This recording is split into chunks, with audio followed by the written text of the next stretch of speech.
It's the model that launched the pony car. Hi, it's Bud Wilkinson. Today it's a story about a 1965 Ford Mustang GT Fastback. Whether coming or going, the 1965 Mustang GT Fastback looks good.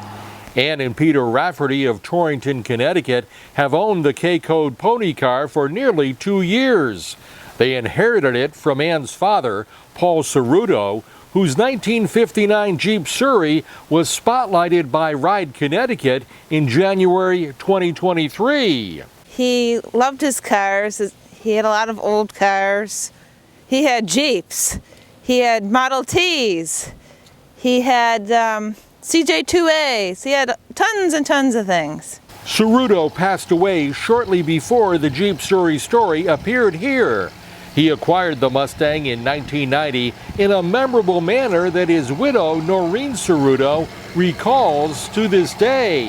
He always talked about Mustangs. He wanted a Shelby, but that never happened, although he did go look at some. We had not been married that long, so we didn't have the money for a Shelby. So on our way to a wedding, he sees this car at some sort of automotive shop in Terryville.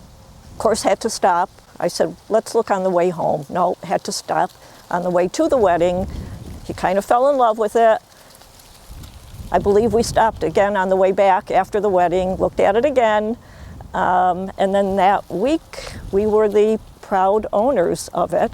With a red-orange exterior and a 289 cubic inch V8 engine with 4-speed manual transmission, the Mustang looks and sounds good, thanks to Paul Cerruto's dedication. It's got some pickup, but I don't really get out of it. I really don't beat it up too much. You know what I mean? But it is quick for the time period that it is. It's pretty quick. What's truly amazing about the Mustang is the paint. It's original.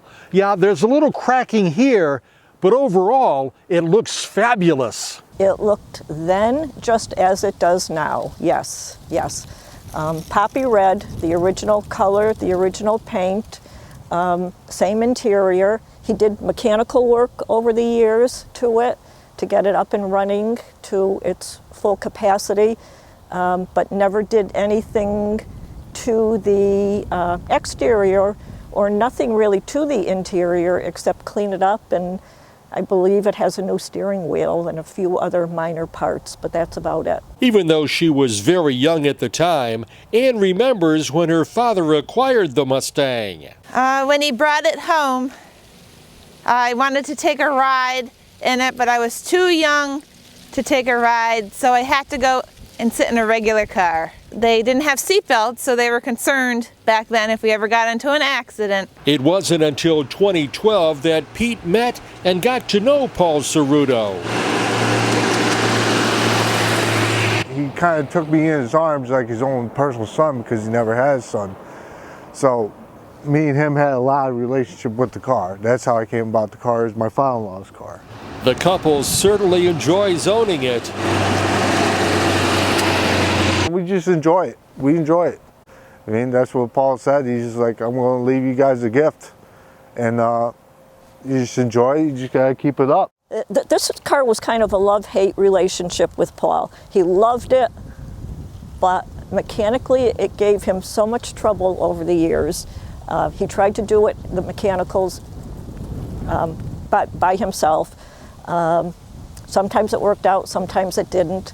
So ultimately, once he got it up and running, again, he loved it. I am delighted that it went to my daughter and son-in-law. That's what Paul wanted to happen. So after he passed away, we did the paperwork, and now it's officially theirs. And none of them will ever forget that it was spotted as Paul and Noreen were on their way to a wedding. While he was looking at it, I kept telling him, Paul, this is a family wedding. We don't want to be late. We have to get there. So we made it to the wedding on time, and that week we ended up with this Mustang. That's Ride Connecticut. I'm Bud Wilkinson, and if you haven't done so yet, please subscribe.